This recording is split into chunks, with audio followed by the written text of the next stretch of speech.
नारायणाय परिपूर्णगुणार्णवाय विश्वोदयस्थितिलयोन्नियतिप्रदाय ज्ञानप्रदाय विबुधातुरतोख्यदुःख सत्कारणाय वितताय नमो नमस्ते। अभ्रमं भंगरहितं अजडं विमलं सदा आनंदतीर्थमतुलं भजे तापत्रयापहम्। भवति यदनुभावादेडमूकोऽपि वाग्मी जडमतिरपि जन्तुर्जायते प्रज्ञमौलिः। सकलवचनचेतो देवता भारती सा मम वचसि निधत्तां सन्निधिं मानसे। अस्मद्गुरुसमारम्भां टीकाकृत्पादमध्यगां श्रीमदाचार्यपर्यन्तां वन्दे गुरुपरम्परां। विद्यायां विबुधाचार्यं वेदज्ञानाब्धिचन्दिरं दुर्मतध्वान्तमार्ताण्डं सत्यध्यानमुनिं भजे। 50 वर्षपर्यन्तं सततं रामपूजकः श्री सत्यप्रबोधगुरुराट आसतां नो हृदंबरे। बन्धुस्त्वं गुरुरिष्टदैवतमिति तत्पादपङ्केरुहं प्राप्तं मां परिपालयेति सततं याचे निबद्धाञ्जलिः। चित्तं मद्गुणदोषचिन्तनविदो नूनं मनां मा कृताः। श्री सत्यात्मगुरो त्वदङ्घ्रियुगलं हित्वा न मे सद्गति। यैरहं शुकवत् सम्यक् शिक्षितोऽस्मि कृपालुभिः तान् वन्दे धेनुपाचार्यान् तत्त्वज्ञानार्थसिद्धे। श्री गुरुभ्यो नमः। हरि ओम हरि ओम हरि ओम।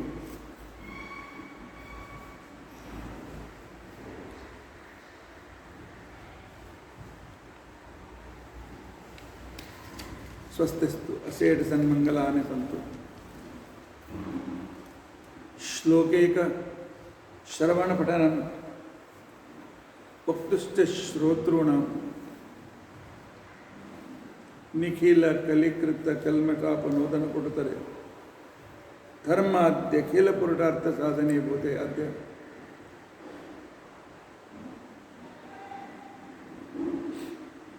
संध्यावंदन विषये आचमन संदर्भे केशवादि रूप विवरणारंभे सति किंचित पूर्वकथानुवादः।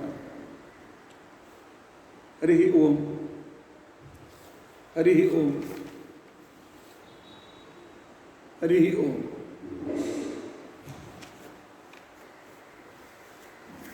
हरे राम राम राम हरे हरे, हरे कृष्णा कृष्ण कृष्ण हरे हरे, हरे राम राम राम हरे हरे, हरे कृष्णा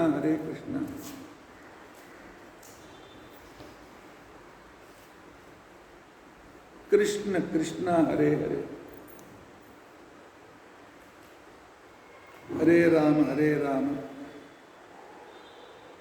राम राम हरे हरे, हरे कृष्णा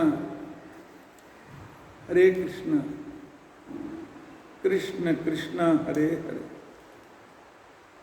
हरे राम राम राम हरे हरे, हरे कृष्णा कृष्ण कृष्ण हरे हरे। श्री गुरुभ्यो नमः।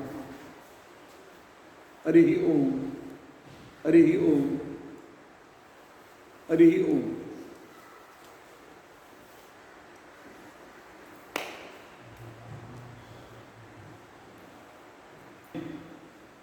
कालच्या दिवशी आचमन म्हणजे काय आणि आचमनाच्या वेळी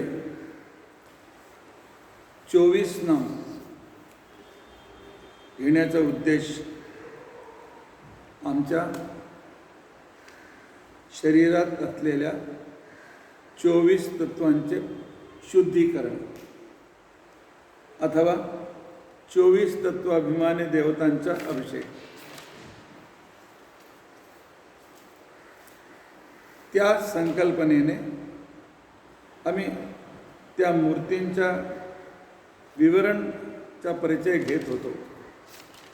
त्रिविक्रमपर्यंत त्या रूपांचा विवरण आम्ही काल घेतलेला. आज वामन आहे. चक्र, गदा, पद्म, शंख. चक्र,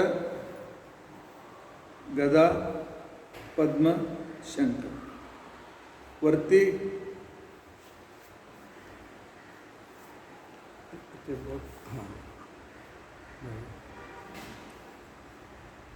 चक्र, गदा, पद्म, शंख.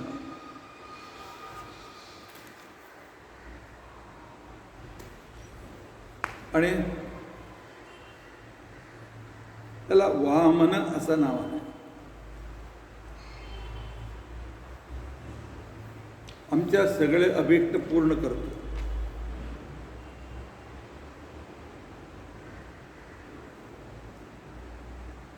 अथवा वामान नाशयती. जे काही दुष्ट शत्रू आहेत आमचे, काम, क्रोध, लोभ, अथवा राक्षस, कली इत्यादी जे आहेत, तो त्यांना नाशयती इति वामना. त्यांना नष्ट करतो म्हणून त्याच्या नाव वामन असं पडलेलं आहे. आणि हा जिव्हा तत्वाचा अभिमानी आहे. उजव्या कंठाला जो नाव लावतो, उजव्या कंठाला नाव लावत असताना हे नाम घेतला पाहिजे. सरस्वती नावाची नाडी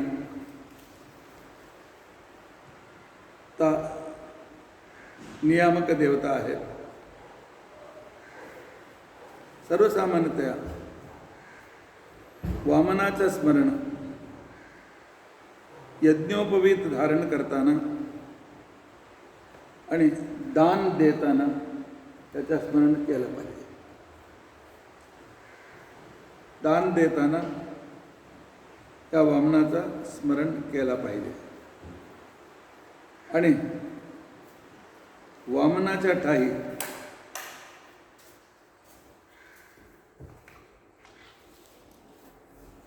प्रार्थना करायचं आहे. भगवन, आपले नाव अत्यंत प्रेमाने वारंवार घेण्याची शक्ती तुम्हाला द्या, आम्हाला द्या. अत्यंत प्रेमाने आपले नाव, आपली महिमा गाण्याची शक्ती आम्हाला द्या म्हणून वामनाला प्रार्थना केली पाहिजे. काल मी सांगितलेलं नाही, हे जे काय वामनाला वृक्षाला काय मागितलं पाहिजे हे विवरण आम्हाला कनकदास म्हणून दासपंथामध्ये व्यासरांचे शिष्य होऊन गेले, त्यांनी एका पद्यामध्ये हे सर्व सांगितलेलं. ते कन्नडमध्ये आहे. वामनाची प्रार्थना अशी आहे. कामजनक निन्न नाम प्रेमदिंद पाडुವಂತ नेमವೆನಗೆ पालिसय्य स्वामी वामन. अर्थात अत्यंत प्रेमाने तुझे नाव, तुझी महिमा गाण्याची प्रेरणा तू आम्हाला कर.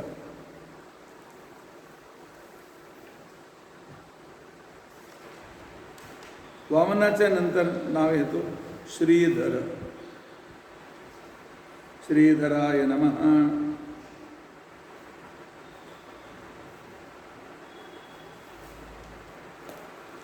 आणि श्रीधर चक्र गदा शंख पद्म.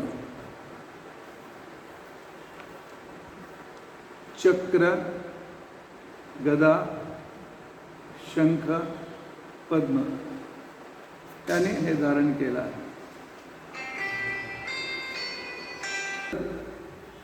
चक्र गदा शंख पद्म आहे. श्री म्हणजे महालक्ष्मी. महालक्ष्मीला आपल्या उजव्या स्तनाचा जवळ त्याने स्थान दिलं आहे. त्याला श्रीवत्स असे म्हणतात. श्रीवत्स.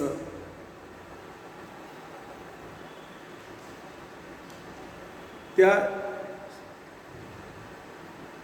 लक्ष्मी श्री शब्दातील महालक्ष्मीला धारण पोषण करणारा, तिला आपल्या छातीत स्थान देणारा असल्यामुळे भगवंताचं नाव श्रीधर असं पडलेलं आहे. श्रीला धारण करतो.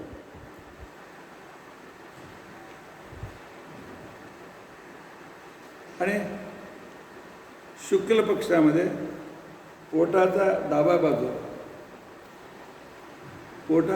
बाजू नाम धारण करताना त्याचं नाव घेतला पाहिजे.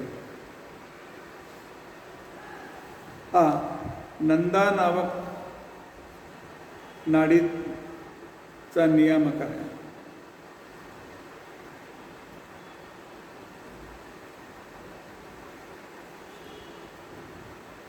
आणि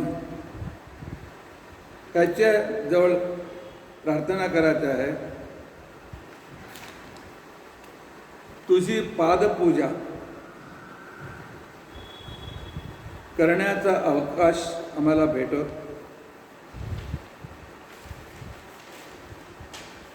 आणि तू आमच्या हृदयामध्ये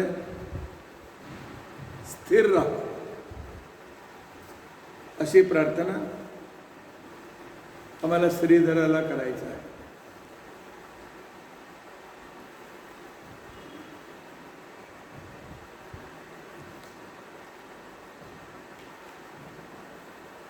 त्यानंतर ऋषिकेश.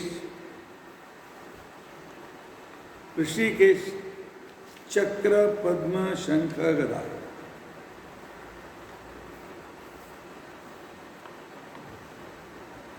चक्र पद्म शंख गदा.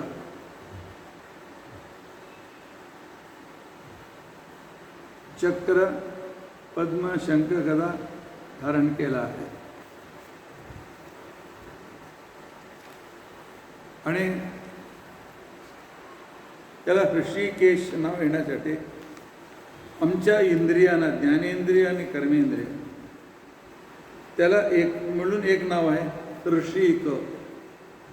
ऋषिक म्हणजे इंद्रिय. आणि त्यांच्या ईश स्वामी. आमच्या इंद्रियांचा नियामक असल्यामुळे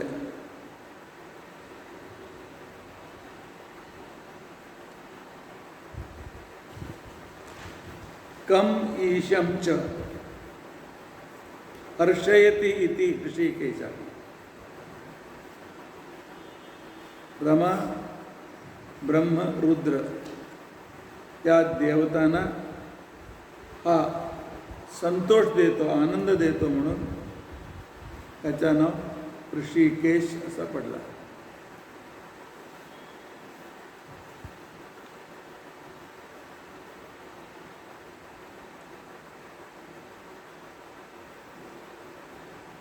हा ऋषिकेश शुक्ल पक्षामध्ये डाव्या दांडाला नाव लावताना ऋषिकेश असं नाव घेतलं पाहिजे.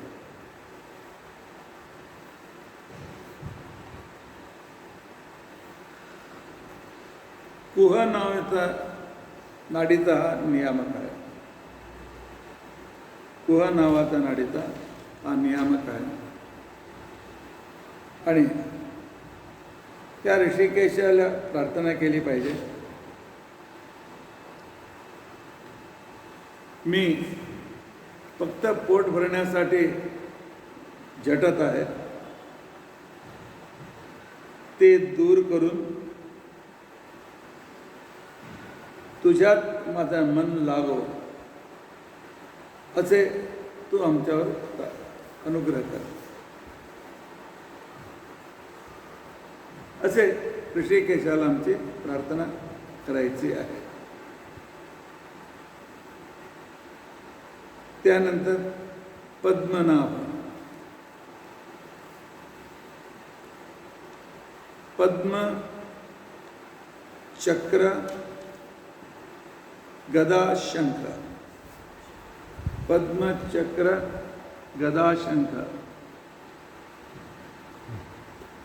पद्म, चक्र, गदा, शंख धारण केलेला. किरीट, कुंडल सर्व कॉमन आहे, सर्व धारण केलेलं. आणि याचं नाव पद्मनाभ.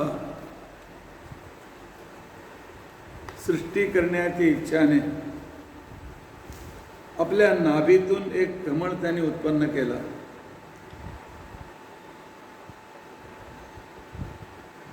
तो कमळच होता हा सृष्टीचा आधार. अर्थात बिंबीपासून जे नाळ स्त्रियांच्या पोटात असतो मुलांच्या संदर्भात, त्याला बाहेर काढला तर कसा असतो, तोच पद्मनाभ. नाभीत कमल उत्पन्न करून त्याच्यात ब्रह्माला त्याने आश्रय दिला. तोच पोटात असा उलटा ठेवला तर त्याच्यात त्या कमलाचा मुलगा गर्भाच्या वाढतो.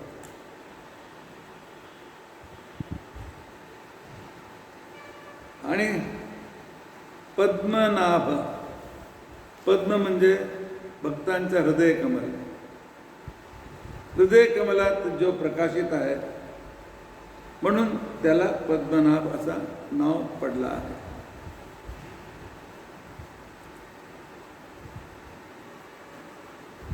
या पद्मानं शुक्ल पक्षामध्ये गळ्याच्या डावा बाजूला लावण्याचा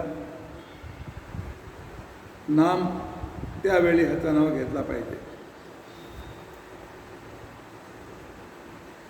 हा पूर्ण नाडीचा नियामक आहे.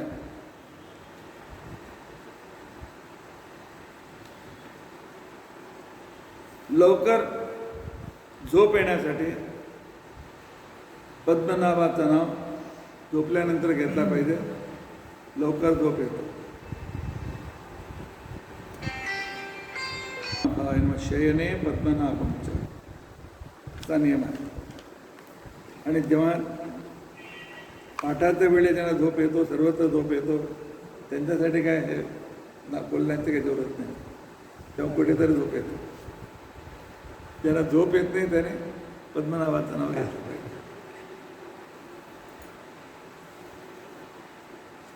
दामोदराय नमः. पद्मनाभ दामोदर. हां, त्या दामोदराला प्रार्थना केला पाहिजे. पद्मनाभाला मी सांगितलं ना, तुम्ही संसारामध्ये आसक्त झालेला आहोत, तर त्याच्यातून तुम्ही मला मुक्त करा आणि तुझ्या इथे आमच्या प्रेम वाढवत तसे अनुग्रह करा.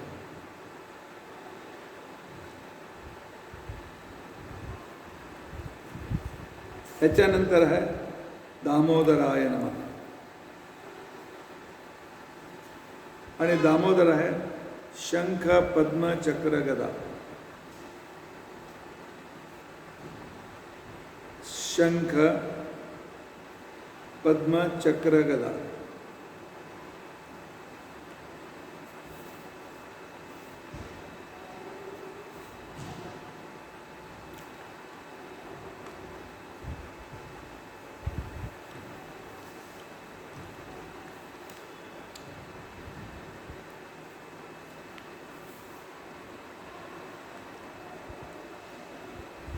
दामम उदरे यशसः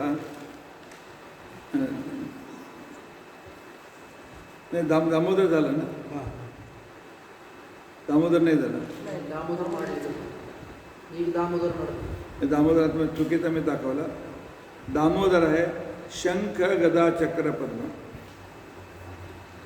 शंख गदा चक्र पद्म हा दामोदराचा आहे. ते दामोदर.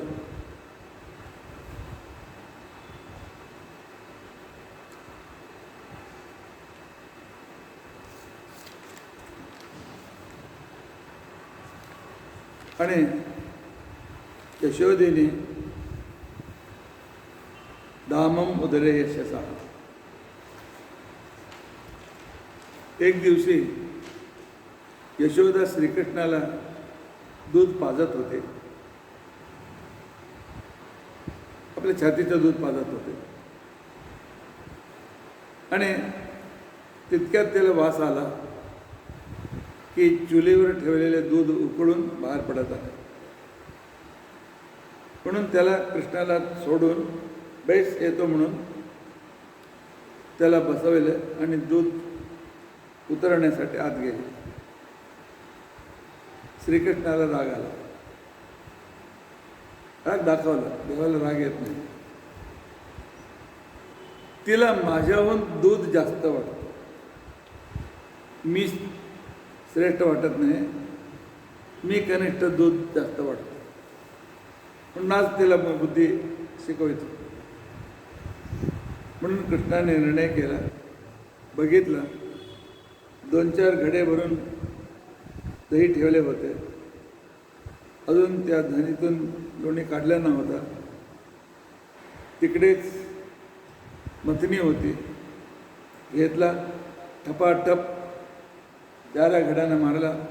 सगळे दूध आणि दही अंगणात. यशोदा येते, फार राग येतो त्याला. दुसऱ्यांच्या घरी ही लीला तू करीत होता,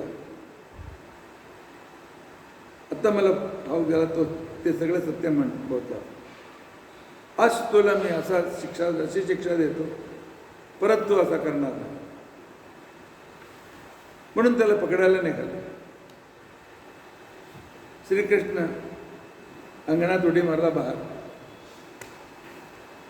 यशोदा त्याला पकडायला जायचा, फक्त एक 2-3 अंगुलचा जवळ यायचा, पकडतो याच्यात निसडून द्यायचं. संपूर्ण गोकुलामध्ये राऊंड मारत होता. यशोदेच्या सहायतासाठी अनेक गोपिका तिकडे इकडे उभ्या राहिल्या, कृष्णाला की पकडायला म्हणून. दुपारपर्यंत त्यांच्या हाती आला नाही. यशोदा धावून धावून धावून फार दमली होती. आता काय चक्कर येण्याचा संदर्भ. त्यानंतर कृष्ण तिचा हाती लागला. त्यानंतर चल आता घरी, तुला उखळला बांधून टाकतो, आज जेवण देत नाही आणि आज उपाशीच असतो. श्रीकृष्ण सांगतो, ठीक आहे, थोड्याच वेळानंतर तूच मला जेवण घालशील, हा माझा संकल्प. तुझा संकल्प आज जेवण देणार नाही. ती उकळीच्या जवळ आली, मोठी दोरी घेतली, रोंड मारले. गाठ मारायला 2 बोट कमी पडले. परत त्याला दोरी त्याला बांधली. परत त्याला बांधण्यासाठी 2 बोट कमी. अर्थात भगवंत तिला सूचना देत होते, तू माझ्यावर प्रेम करते, अर्थात तुला भक्ती आहे, पण ज्ञान आणि वैराग्य नाही. 2 बोट कमी आहे मला प्राप्त करण्यासाठी. किती दोरी बांधले तरी 2 बोट कमी पडायचे. तो तेव्हा ते सांगितलं, काय रे तू सामान्य माणूस नाही रे, दिव्य व्यक्ती, देव असेलस तू. असे म्हणत तो दोरी बांधत होते. तेव्हा एकच बोट कमी पडलं. अर्थात तू देव म्हणून ज्ञान आला, ज्ञान भक्ती दोन्ही आले. आता वैराग्य. काय करू कृष्णा, इतकं तू आमचा त्रास देतो, लीला करतो, सर्व ठीक आहे, पण तुला बघितल्यानंतर मला संसारच नको असं वाटतं, तुलाच जवळ बसावं असं वाटतं. देवाने सांगितलं तो वैराग्य सुद्धा आला म्हणून तो त्याच्या बंधनात पडला. उत्तर प्रदेशकडे उखळ म्हणजे ते लाकडाचे असतात, डमरूसारखे, असं खाली परत ते झाले, परत वर, आणि उभा राहून ते त्याच्यावर कुटतात. ती आत गेली, तो घेऊन अंगणात उडी मारला. अंगणात 2 वृक्ष होते, अर्जुन वृक्ष. मध्ये एक मुलगा जाईल तितकंच जागा होती. कृष्ण त्याच्यातून आत शिरला, मग तो मागे ते अडला, उकळ अडला. कृष्णाने जोराने खेचला. ते 50-60 फूट वाढलेले दोन्ही अर्जुन वृक्ष खटाखट खडल असा आवाज करत खाली पडले. पुण्याने कोणाच्या डोक्यावर पडले नाही. ते आवाज ऐकून यशोदा बाहेर येते. अनेक घरातून स्त्रिया धावत धावत येतात, काय झालं कृष्णाच्या घरी म्हणून. ते दोन्ही अर्जुन वृक्ष पडले. सगळे लोक एकत्र आले. ते मोठा आवाज होता. तितक्यात त्या वृक्षातून 2 दिव्य पुरुष उद्भवले. नलकूबर आणि मणिग्रीव असे ते दोन्ही कुबेराचे पुत्र. आणि त्यांनी नारदांना अपमान केल्यामुळे त्यांना शाप झाला होता म्हणून वृक्ष झाले होते. आणि नारदाने परत वर दिला होता, देवाच्या कृपेने तुमचा उद्धार होतो म्हणून.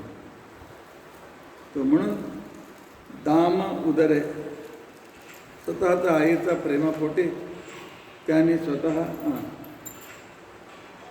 तो आपल्या पोटावरती दोरी बांधून घेतली म्हणून देवाच्या नावाचं दामोदर. अथवा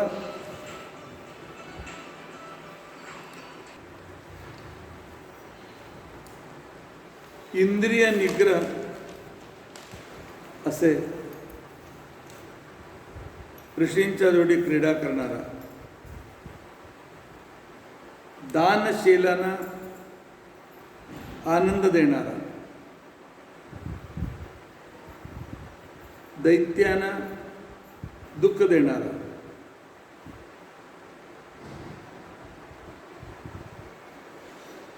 आणि दयाशील व्यक्तींच्या जोडी प्रेमाने राहणारा. त्या सर्व विशेषणात दामोदर हा शब्दाचे असे अर्थ निघतात. दामोदर शुक्ल पक्षात कंठाचा मागे लावणाऱ्या नावाचा जोडी नाव घेतला पाहिजे.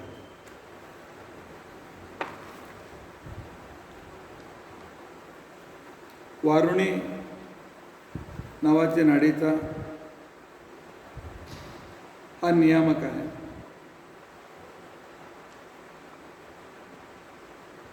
आम्ही खाणारे सर्व आंबट पदार्थाचा सुद्धा हा नियामक आहे.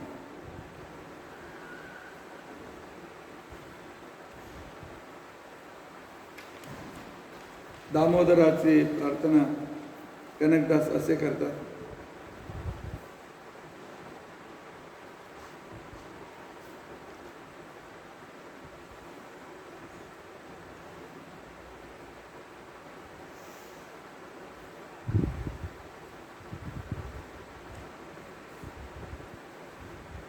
क्रोध माझ्यातून दूर कर, तुझे नाम माझा जिभेवर सदा असोत, असे दामोदराला प्रार्थना केली. दामोदराच्या नंतर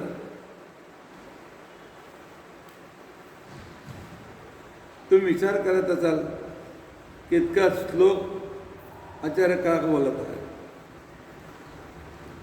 तुम्ही लिहितात म्हणून अखेर म्हणजे तुम्हाला लिहिण्यासाठी अनुकूलता पाहिजे, वेळ म्हणून मी सावकाश बोलत आहे. आता संकर्षणाचा विवरण आहे शंख पद्म चक्र गदा. शंख पद्म चक्र गदा.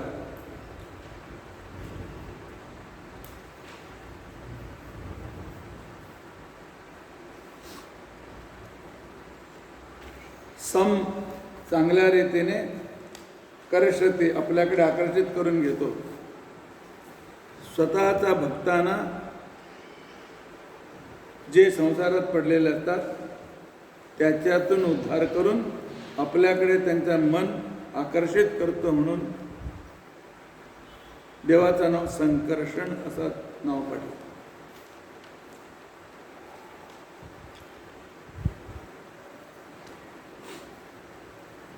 आणि कृष्ण पक्षात भालावर आम्ही जेव्हा नाव लावतो त्यावेळी संकर्षणाचं नाव घेतला पाहिजे. 12 झाला, परत सुरू.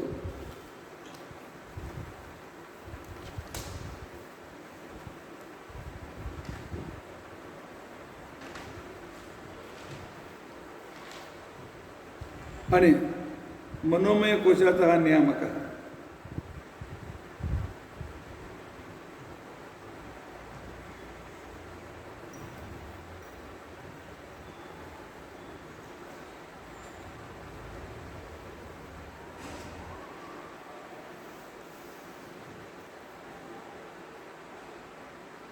त्या संकर्षणाची प्रार्थना अशी आहे,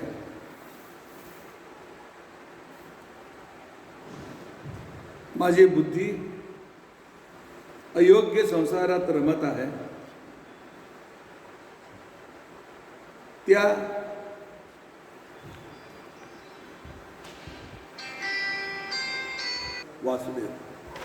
वासुदेवाय नमः. शंख चक्र पद्मगदा.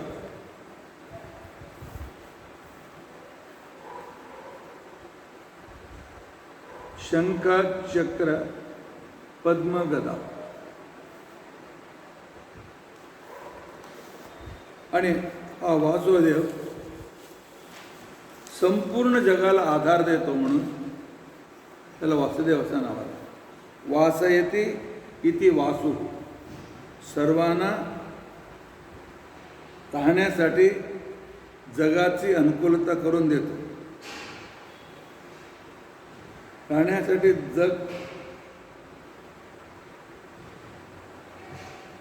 सृष्टीचा आधी जागाच नव्हती, ते निमित्त करून सर्वांना जागा देणारा, सर्वांना आश्रय देणारा वासयती ते वासु. वासनात वासुदेवोसी वासितं ते जगत्त्रयं सर्वभूत निवासोसी वासुदेव नमोस्तुते. हे प्रसिद्ध तुम्हाला संध्यावंदन आणि विष्णू सहस्त्राच्या संदर्भात भेटते. सगळ्यांना आश्रय देणारा, राहण्याच्या जागा देणारा, सर्व तिन्ही जगात व्याप्त, सर्व व्यक्तींचा हृदयात राहणारा असा वासुदेव नावाचा तुला नमस्कार.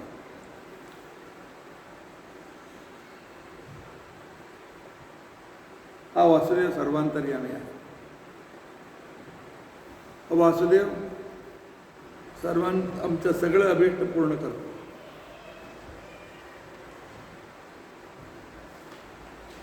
आणि कृष्ण पक्षामध्ये पोटाला मध्य लावताना वासुदेव नाव घ्यायचं आहे.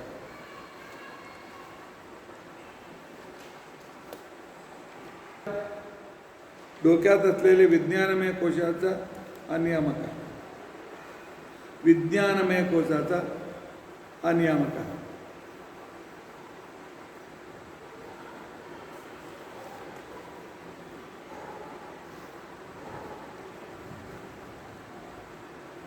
या वासुदेवाला वासुदेव मी तुझा दास आहे म्हणून मला स्वीकार कर आणि कोणताही त्रास मला होऊ नये तशी आमचं संरक्षण कर.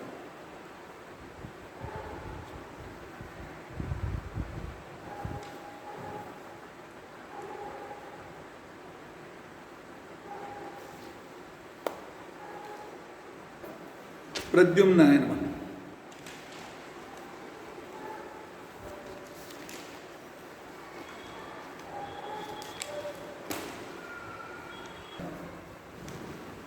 शंख गदा पद्म चक्र.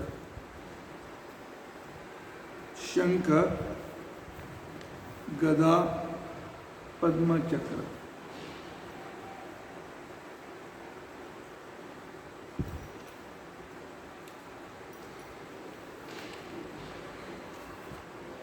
त्याला प्रद्युम्न असं नाव आलं. द्युम्न म्हणजे कांती, शरीराची कांती, शरीर प्रकाश. असदृश्य कांतीयुक्त असल्यामुळे प्रकृष्ट द्युम्न, श्रेष्ठ कांतीने युक्त असल्यामुळे, अथवा द्युम्न म्हणजे ज्ञान, अद्भुत सर्वोत्कृष्ट सर्वज्ञत्व असल्यामुळे त्या रूपाला, देवाच्या रूपाला प्रद्युम्न असं नाव आलं आहे. कृष्ण पक्षामध्ये छातीवर नाव लावताना त्याचं नाव घ्यायचं आहे.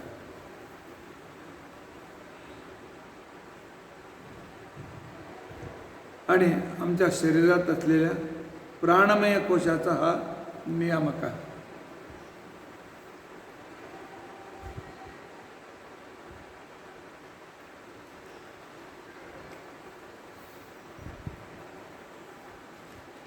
आमच्या देहाच्या उजव्या बाजूला आणि आमच्या दोन्ही कपाळाला तिथे तो सन्निहित आहे.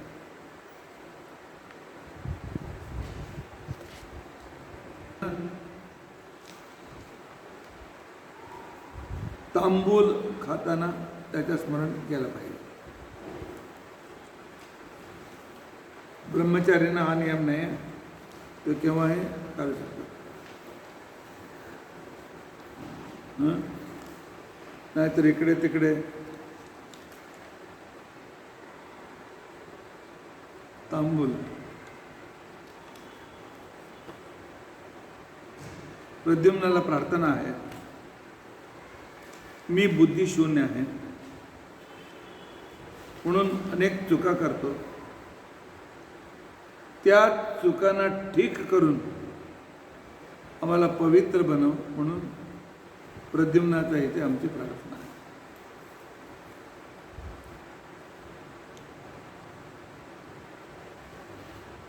आणि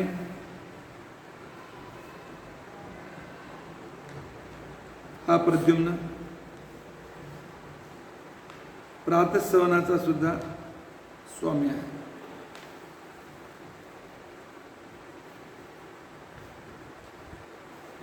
त्यानंतर अनिरुद्धाय नमः.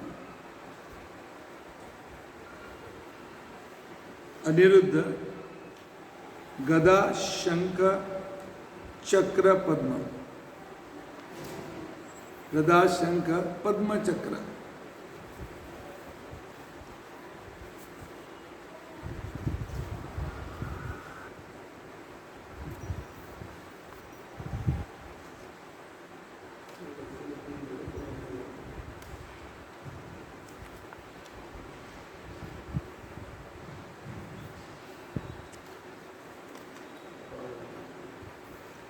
म्हणजे अडविणे. निरुद्ध म्हणजे अडविलेला. अनिरुद्ध म्हणजे ज्याला कोणीही अडवू शकत नाही तो अनिरुद्ध. अनिरुद्धाय नमः.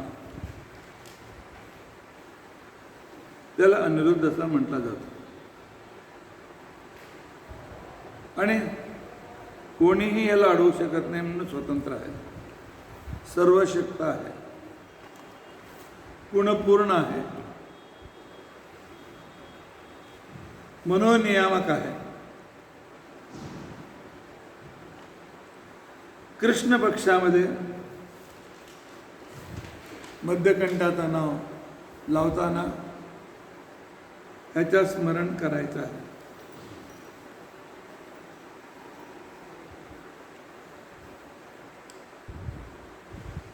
ब्रह्मांडाचा आत, ब्रह्मांडाचा बाहेर सर्वत्र व्याप्त आहे.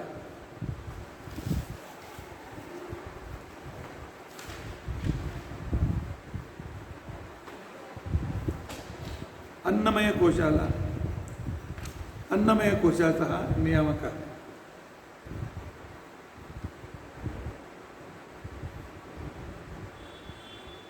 अनिरुद्ध, तुलाच आई वडील म्हणून तुझ्या स्मरण मी करतो.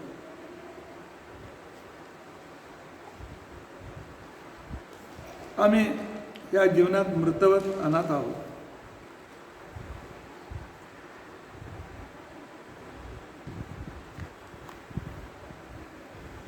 पुरुषोत्तम आहे ना, पुरुषोत्तम आहे.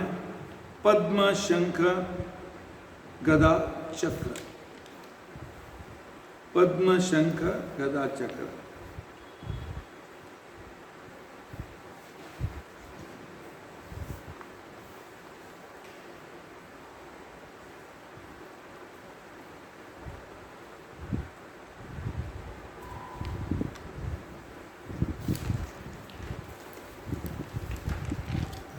पुरुषोत्तम तुम्हाला माहीतच आहे. 15वा अध्याय पुरुषोत्तम योग. यस्माक्षरमतीतोऽहम् अक्षरादपि च उत्तमः अतोऽस्मि लोके वेदे च प्रथितः पुरुषोत्तमः. क्षर म्हणजे जीव, अक्षर म्हणजे महालक्ष्मी.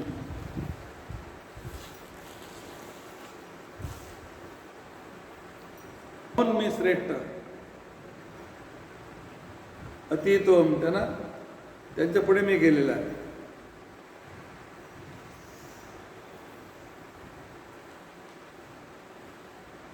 म्हणून मला लौकिक पौरुषीय ग्रंथामध्ये अहम अक्षरादपि उत्तमः अतोऽस्मि लोके वेदे च प्रथितः पुरुषोत्तमः.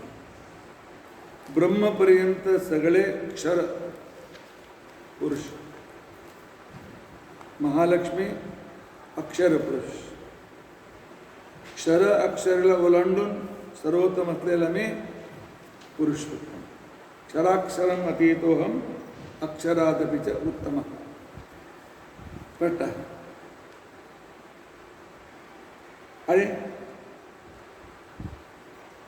ह्या पुरुषोत्तम कृष्ण पक्षाचा उदराचा उजव्या बाजूला लावताना, गंध लावताना लावला पाहिजे. आणि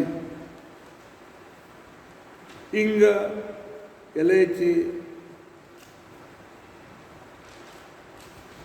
राई ह्या सर्व मसाला सामानाचा अधिपती देवता पुरुषोत्तम. कमाल कल्पना करा. हिंग घातल्याशिवाय थोडंच घालतो, पण पाचक असल्यामुळे ते अत्यंत श्रेष्ठ मानला जातो. पण ती आपली शक्ती लपवून ठेवते. आणि दुसरा एलायची.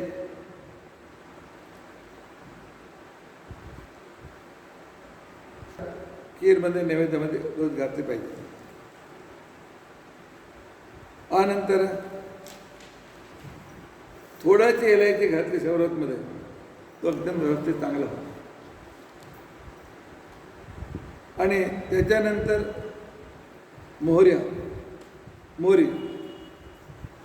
मोहरीचा फोडणीशिवाय रसम, भाजी, चटणी सर्व अपूर्णच आहे. तितकंच पण त्याची अनिवार्यता आहे. म्हणूनच क्षर आणि अक्षर पुराणांचा श्रेष्ठ आणि विशिष्ट वस्तूंच्या नियामक म्हणून ह्याला पुरुषोत्तम असे सांगतात. त्या पुरुषोत्तमाची प्रार्थना अशी आहे,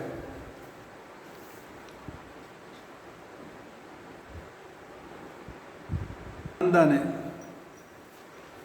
आपले नामस्मरण करण्याचा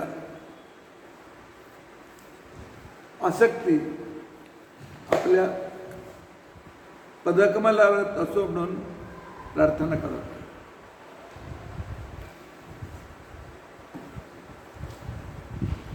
अर्थात माझे नमस्कार घेऊन त्याच्यामध्ये असलेले भावसुद्धा तुम्ही स्वीकारा, दुसऱ्या पदार्थांना तुम्ही स्वीकारा.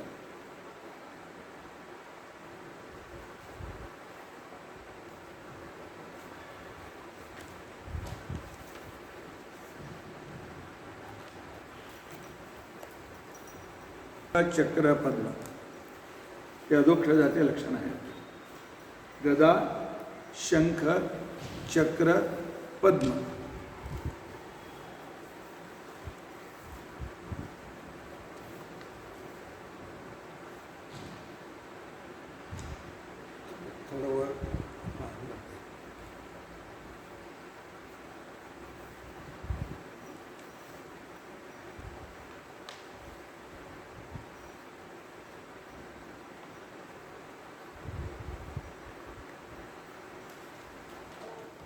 आधा उक्षा म्हणजे मनुष्य लोकात इंद्रिय निग्रह असणारे भक्त वासुदेव, वसुदेव इत्यादींचा इथे ज अवतार घेणार. अध उक्षज, अधोक्षज.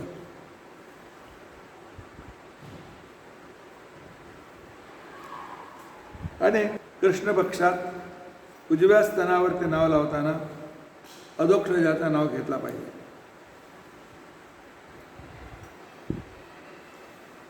आणि माणसांच्या फराळाच्या वस्तू भात,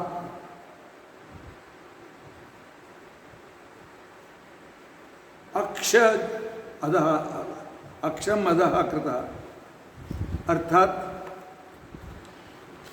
अक्षय कुमाराला संहार करणारा, हनुमंतावर कृपा करणारा म्हणून ह्याचं नाव अधोक्षज झालेलं आहे.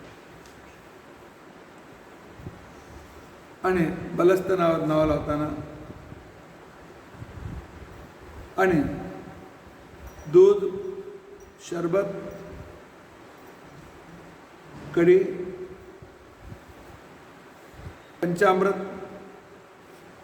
तूप ह्या सर्व वस्तूमध्ये अधोक्षजाचं विशेष संविधान आहे.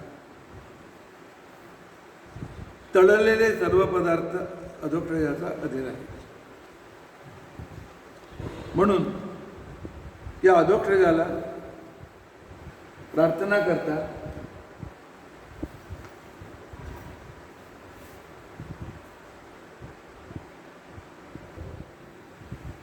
आणि तव पादसेवा आम्हाला देऊन अनुग्रह.